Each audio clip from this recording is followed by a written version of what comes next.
હરિકૃષ્ણ મહારાજની જય. દહીંસરને આંગણે શ્રી દ્વિમાસિક સત્સંગ સભા અને દ્વિમાસિક સત્સંગ કથા, સ્વામિનારાયણ મહોત્સવ, પુરુષોત્તમ પ્રકાશ કથાનું વાંચન, 12મો મહોત્સવ છે આ. અને ઘનશ્યામ બાળ યુવક મંડળ દહીંસર.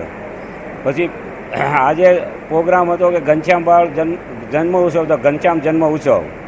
અને ઘનશ્યામ જન્મ ઉત્સવ ઉજવ્યો અમે બધા પરા, બૃહદ મુંબઈ પરા વિસ્તાર બધા ભેગા થઈ અને સ્વામી કથા વાંચે છે. કેવલ્ય સ્વરૂપ દાસજી સ્વામી વડતાલથી, અને ગલુડીથી સ્વામી આવ્યા હતા, અક્ષય સ્વામી કથા અને ધર્મકુળ આશ્રિત. પછી અમારે અજેન્દ્ર પ્રસાદજી મહારાજની આજ્ઞાથી આ મહોત્સવ ચાલી રહ્યો છે.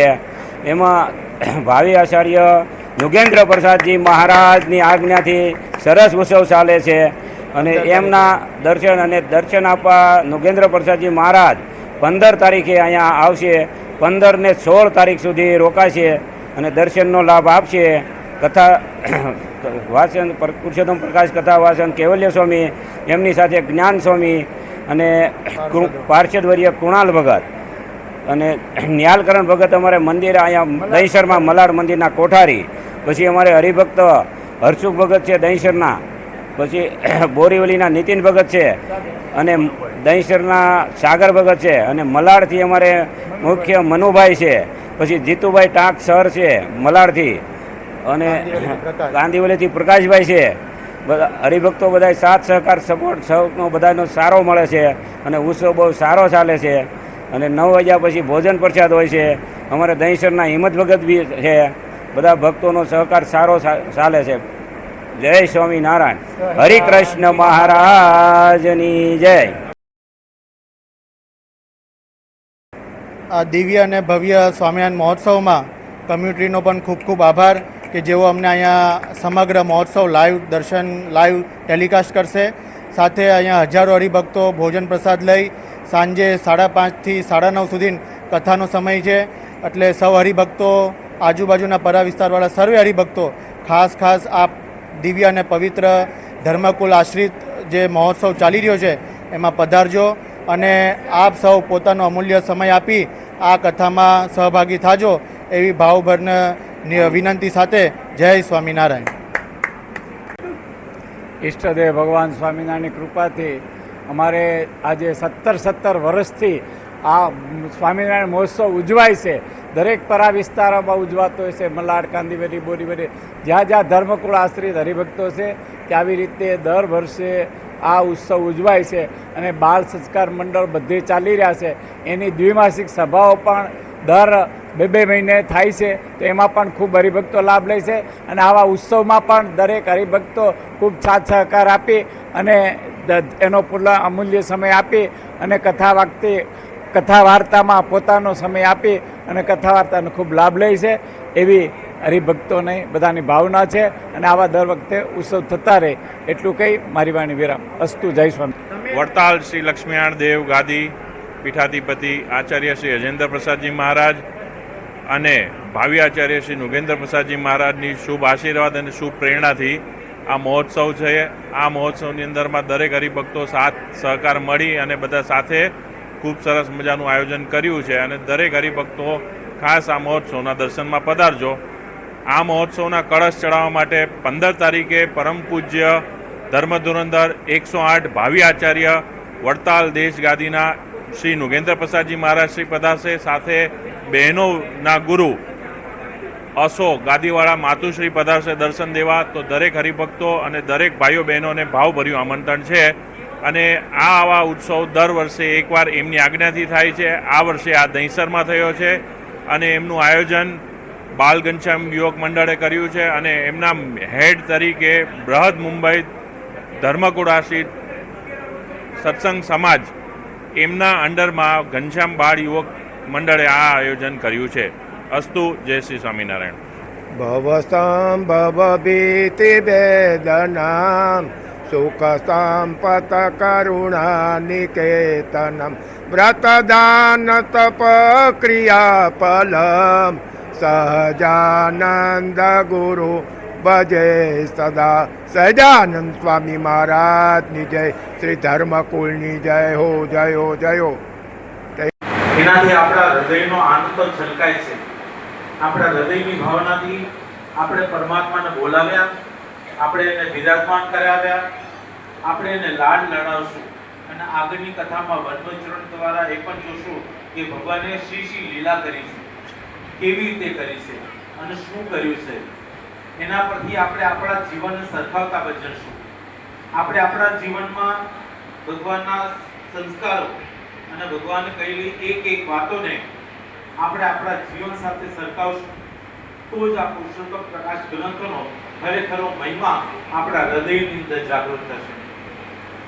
આપણી પાસે અત્યારે પરમાત્મા છે, આપણે એને પ્રગટ કરીએ છીએ અને આપણા ભાવના દ્વારા એ પરમાત્મા આપણી પાસે રહેવાના પણ છે. માટે છે અને છે. હું ટૂંકમાં એક વાત કહીશ, એક કથા કહીશ, બહુ સાંભળજો ધ્યાનથી. એક રાજા હતો, પોતાના નગરની અંદર એ રાજાએ એક ફરમાન બહાર પાડ્યું, જે મને 4 પ્રશ્નોનો ઉત્તર આપશે એ મારે રાજગાદી પર બેસવા માટે, મંત્રી પદ માટે લાયકાત ધરાવશે. મંત્રી પદ ખાલી હતું, મંત્રી પદ ભરવા માટે 4 પ્રશ્નોનો ઉત્તર જે કોઈ આપશે એને મારો ખાસ મંત્રી બનાવી નાખે. વાતની પુષ્ટિ થઈ. બધા જ મોટા મોટા મંત્રી અને સંત્રીઓ બધા આવ્યા, પોતપોતાની અધિકારીતા પ્રમાણે પોતપોતાનું નામ નોંધાવ્યું, પરંતુ કોઈ પણ એમાં પાસ થયું નહીં. રાજાના 4 પ્રશ્ન હતા. પહેલો પ્રશ્ન છે અને છે. બીજો પ્રશ્ન છે અને નથી. ત્રીજો પ્રશ્ન નથી અને છે. ચોથો પ્રશ્ન નથી અને નથી. બરાબર સાંભળજો. આ ગ્રંથ, આ કથા ત્યારે સમજાશે જ્યારે આપણા હૃદયની અંદર પરમાત્માનો પ્રાદુર્ભાવ થશે. આપણા હૃદયમાં ખરેખર ઘનશ્યામ જન્મોત્સવ આ પ્રગટ થશે. આ પ્રગટ કરવાની વાત છે, પ્રગટાવવાની વાત છે. અને જેના હૃદયમાં પ્રગટ થઈ જાય ને એને પછી આનંદ ઉત્સવ કંઈક ઓર જ હોય, એને પછી ચારે પૂરો આનંદ જ રહેતો હોય. પરમાત્મા છે અને છે. પહેલો પ્રશ્ન છે અને છે. બીજો પ્રશ્ન છે અને નથી. ત્રીજો પ્રશ્ન નથી અને છે. ચોથો પ્રશ્ન નથી અને નથી. આટલા બધા બેઠા છે. આ બાળ યુવક સભા એનો આયોજન છે ને, આ ઘનશ્યામ બાલ સભા, બાળ યુવક મંડળ. આ યુવકો બેઠા છે, વૃદ્ધાઓ બેઠા છે. તો હું તમને પૂછવા માંગુ, આપની અંદરથી કોઈ એવું છે કે જેને આ પ્રશ્નોનું ઉત્તર ખબર છે?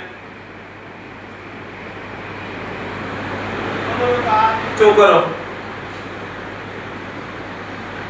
ખબર હોય તો હાથ ઊંચો કરો. આ મારી અને તમારી બધા પરીક્ષા છે. આટલા જેથી કથા સાંભળે છે, આપણે કથાને હૃદયમાં કેટલી ઉતારીએ એની આજે પરીક્ષા છે. કોઈને ખબર છે? હા પ્રભુ બોલો.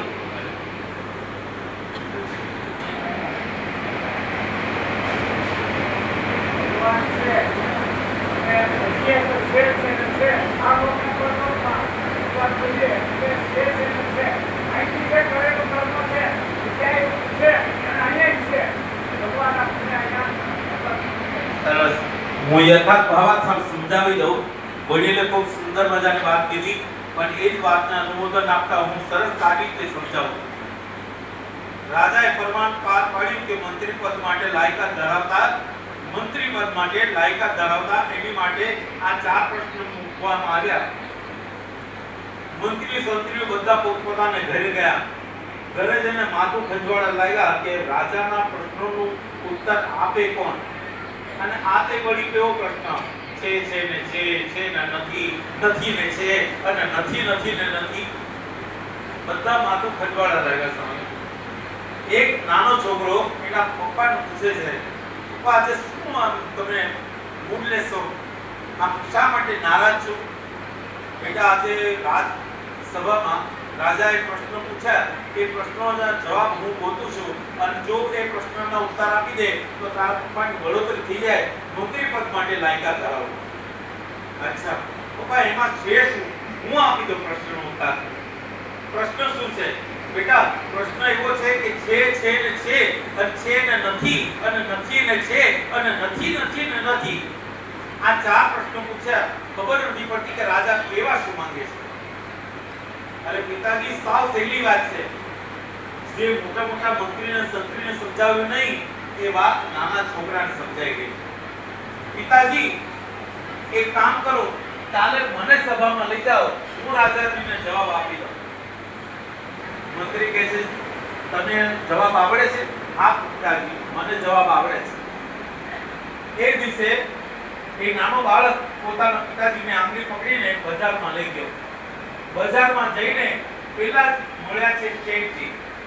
એક શેઠ, એક નગર શેઠ પેલા મળ્યા. એ નગર શેઠ દાન પુણ્ય કરતા હતા, પોતાના હાથેથી દાન પુણ્ય કરતા હતા, ગરીબોને જમાડતા હતા, અન્ન વસ્ત્ર ને બધું જ આપતા હતા. પિતાજી આ મારા પહેલા સવાલનો જવાબ છે. આ જે નગર શેઠ છે ને એને આપણી સાથે લઈ લો. બેટા નગર શેઠને શું કામ સાથે લેવાના? હા પિતાજી એ આપણા પહેલા સવાલનો જવાબ છે. છે ને છે આવા દેવાય. મંત્રીએ કહ્યું કે સિપાહીઓને લઈ લો આ નગર શેઠને સાથે. બહુ ધ્યાનથી વાત સાંભળજો. ખાલી એક વાર્તા રે વાર્તા ચકાચકી આંતા એવી વાત નહીં સમજતા, બહુ ધ્યાનથી સમજજો. પેલા નગર શેઠને સાથે લઈ લીધા. થોડેક આગળ ગયા છે, એક નૃત્ય કરનારી બાઈ મળી. નૃત્ય કરીને પોતે પોતાનું ગુજરાન ચલાવતી હતી. નથી અને છે. છોકરાએ સૈનિકોને કહ્યું પિતાજી આ નૃત્ય કરનારી બાઈ છે ને એને આપણી સાથે લઈ લો. નૃત્ય કરનારી બાઈ સાથે લઈ લીધી.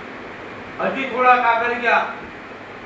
આગળ કરતા એક સાધુ મહાત્મા મળ્યા. સાધુ મહાત્માને જેવા જોયા, પિતાજી આ મહાત્માજીને પણ સાથે લઈ લો.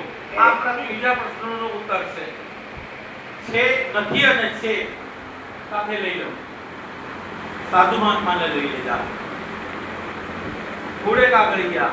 આગળ જતાની સાથે એક ભિખારી ભિક્ષુક મળ્યો. ભીખ માંગતો હતો, કંઈક આપી દો, કંઈક આપી દો, હાથ ફેલાવીને યાચના કરતો હતો. છોકરાએ કીધું કે આ ભિખારીને પણ સાથે લઈ લો. આ ભિખારી આપણે ચોથા પ્રશ્નનો ઉત્તર છે. શેઠજી, નૃત્ય કરનારી બાઈ, સાધુ મહાત્મા અને ચોથા છે ભિક્ષુક ભિખારી. આ ચાર જણને સાથે લઈને પિતાજીને કહ્યું કે આવતીકાલ સભામાં મને સાથે લઈ જજો, હું રાજાજીને ઉત્તર આપીશ. રાજાનો ઉત્તર દેવાનો સમય થઈ ગયો. આખી સભા ભરાઈને બેઠી. રાજાએ પૂછ્યું બધાને, બધા તૈયાર છો? હા તૈયાર છે. કોણ આનો ઉત્તર લઈ આવે છે? એક મંત્રી ઊભા થયા. રાજાને કહે છે કે રાજાજી એ જવાબ હું નથી આપતો, મારો નાનો છોકરો છે ને એ આનો ઉત્તર આપી દેશે. રાજાને નવાઈ લાગી કે મોટા મોટા સંત્રી મંત્રી જવાબ આપતા અચકાય છે, આ નાનો છોકરોને ઉત્તર આપશે? હા, નાનો છોકરો આગળ આવ્યો, બોલે હું ઉત્તર આપી દઈશ. રાજાજીએ કહ્યું ઠીક છે બેટા, તું ઉત્તર આપ. બાળકે પેલા નગર શેઠને આગળ કર્યો. નગર શેઠને આગળ કરીને કહ્યું રાજાજી આ મારા પહેલા સવાલનો જવાબ છે. છે અને છે. હે મહારાજ, આની પાસે છે ધન દોલત સત્તા સંપત્તિ બધું છે. સત્કર્મ વાપરે છે, વાપરે છે અને આગળ પણ છે અને છે. સમજાય મારી વાત? પૈસા ધન સંપત્તિ છે, સત્કર્મમાં વાપરે છે, એટલા માટે આગળ પણ છે અને છે. આ પહેલા સવાલનો જવાબ થઈ ગયો રાજા. બીજો સવાલનો જવાબ આ નૃત્ય કરનારી બાઈ એને આગળ લાવી. મહારાજ, આ મારા બીજા પ્રશ્નનો જવાબ છે નથી અને છે અને નથી. રાજાજી છે અને નથી. અત્યારે નૃત્યાંગના છે, એની પાસે સંપત્તિ તો ઘણી બધી છે, પરંતુ એનો મોક્ષ નથી. મોક્ષ નથી. કોઈ પણ સત્કર્મ કરતી નથી, કોઈ પણ દાન પુણ્ય સેવા પૂજા પાઠ ભજન કીર્તન કરતી નથી. માટે અત્યારે તો એની પાસે સંપત્તિ ઘણી બધી છે, પરંતુ આ કઈ કરતી નથી. માટે એની પાસે આગળ જતા કઈ નથી. છે અને નથી. ત્રીજો પ્રશ્ન, નથી અને છે. સાધુ મહાત્માને આગળ લાવે. આ સાધુ મહાત્માને કહે છે કે આ મારા ત્રીજો પ્રશ્નનો જવાબ છે. નથી અને છે. મહારાજ, આ સાધુ મહાત્મા પાસે અત્યારે કઈ સંપત્તિ નથી, કઈ ધન દૌલત નથી, કઈ જ નથી. પણ અત્યારે નથી, પણ એની પાસે ભજનનું બળ એટલું બધું છે, એની પાસે ભજનનો પ્રભાવ એટલો બધો છે કે એનો આગળ જતા મોક્ષ છે. માટે નથી અને છે. આ મારો ત્રીજા પ્રશ્નનો જવાબ છે. ચોથા પ્રશ્નનો જવાબ નથી, નથી અને નથી. મહારાજ, આ ભિક્ષુક છે, એની પાસે અત્યારે કોઈ સાધન સંપત્તિ નથી, કઈ સત્કર્મ કરતો નથી, માંગી માંગીને ખાય છે, પોતે કઈ મહેનત કરતો નથી, કોઈ સત્કર્મ કરતો નથી, કોઈ ભજન ભક્તિ કરતો નથી. માટે નથી, નથી અને આગળ જતા પણ એની પાસે નથી. આ મહારાજ મારા ચોથા પ્રશ્નનો જવાબ છે. આ પ્રશ્ન તમને સમજાય ગયા? આ સમજાયો હોય ને એને તાળી વગાડી, ના સમજાયો એની ઉપરથી બધું ગયું. જેને આ પ્રશ્નના જવાબ આવડી ગયા હોય એ તાળી વગાડે. સ્વામી સમજાય કે લાગે છે? સમજાય કે? ઘણા ઘરે પૂજા બેઠા છે, ઘણા યુવકો બેઠા છે. એટલા માટે આ જે કહેવાનો અર્થ એટલા માટે છે, આ જે ઉદાહરણ છે એટલા માટે છે. આપણે જે પરમાત્માને હૃદયમાં રાખ્યા, આપણે જેનો પ્રાગટ્યોત્સવ મનાવ્યો, બધા અલગ અલગ બલ્બના હોલ્ડર છે. આમાં આ બધા હોલ્ડર છે. જેટલા માથા દેખાય છે ને એ બધા હોલ્ડર છે. કોકમાં 0 નો બલ્બ છે, કોકમાં 60 નો બલ્બ છે, કોકમાં 40 નો બલ્બ છે અને કોકમાં હેલોજન પણ છે. તો જેવી બુદ્ધિ, જેનું જેવું હૃદય, એવા એને પરમાત્માને પ્રગટ કરેલા છે. સબ ઘટ મેરો સાઈયા, ખાલી ઘટ નહીં કોઈ, બલિહારી વાહ ઘટકી, જાગટ પ્રગટ હોય. બલિહારી વાહ ઘટકી, જાગટ પ્રગટ હોય. તો જેને પરમાત્માને પ્રગટ કરી લીધા હોય, જેને હૃદયસ્થ કરી લીધા હોય, એ પરમાત્માના સાચા ભક્ત આ પુરુષોત્તમ પ્રકાશનો ગ્રંથનું સેવન કરશે. આ સેવન કરીને ભલે આપણે અહીંયા કોઈ મંદિર નથી, પરંતુ આપણે અહીંયા દહીસરમાં મંદિર બને. હું તો એવું ઈચ્છા કરું, મેં પૂછ્યું હતું કે આપણે ત્યાં મંદિર ખરું, હરિ મંદિર ખરું? કે ના, હરિ મંદિર પણ નથી. તો મારી એક ઈચ્છા છે કે દહીસરના હરિભક્તોમાં એટલી રહે. એ પરમાત્માને હું પ્રાર્થના કરું કે તમને બળ, બુદ્ધિ, ખૂબ ધન સંપત્તિ આપે કે જેનાથી પરમાત્માનું નામ કરવું સુંદર મજાનું મંદિર બને અને એની અંદર પરમાત્માને પ્રગટ કરવા માટે પુરુષોત્તમ પ્રકાશ જેવી અને કૈવલ્ય સ્વામી જેવી આ જ કથાનું સુંદર મજાનું રસપાન કરી આપણે પણ સબળા થઈએ. એ જ પરમાત્માને પ્રાર્થના. બોલા સ્વામિનારાયણ ભગવાનની આચાર્ય શ્રી અજેન્દ્ર પ્રસાદજી મહારાજની, 108 શ્રી લાલજી નૃગેન્દ્ર પ્રસાદજી મહારાજની, ધર્મકુળની.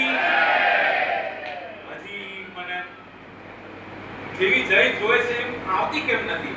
આ બીજી વખત કેવું પડે છે. જેવી જય જોએ એવી મારે ફરી પાછી અનુરોધ કરવો પડે. ધર્મકુળની. સરસ સરસ. ચાલો, જય સોમનારાયણ.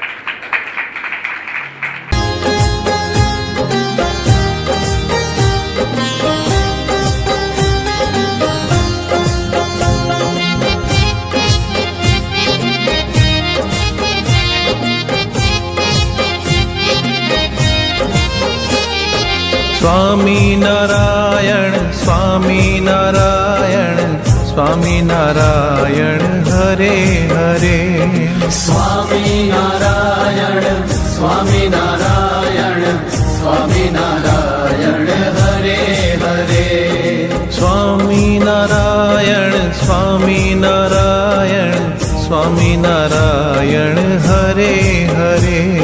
સ્વામિનારાયણ સ્વામિનારાયણ સ્વામિનારાયણ હરે હરે સ્વામિનારાયણ સ્વામિનારાયણ શ્રી ઘનશ્યામ હરે.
તમામ પુરુષ ભક્તો ઠાકોરજીને ઝુલાવી ઠાકોરજીનું દર્શન કરી અને પ્રસાદ લેવા જાય.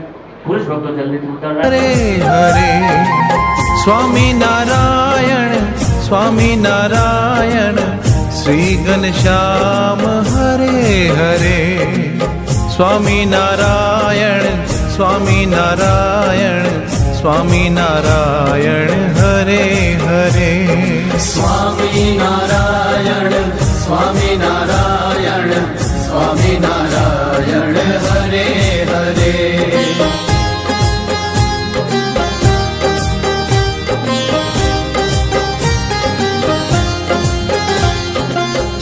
સ્વામિનારાયણ સ્વામિનારાયણ સ્વામિનારાયણ હરે હરે સ્વામિનારાયણ સ્વામિનારાયણ સ્વામિનારાયણ હરે હરે સ્વામિનારાયણ સ્વામિનારાયણ સ્વામિનારાયણ હરે હરે સ્વામિનારાયણ સ્વામિનારાયણ સ્વામિનારાયણ હરે હરે સ્વામિનારાયણ સ્વામિનારાયણ સહજાનંદ હરે હરે સ્વામિનારાયણ સ્વામિનારાયણ સહજાનંદ હરે હરે સ્વામિનારાયણ સ્વામિનારાયણ સ્વામિનારાયણ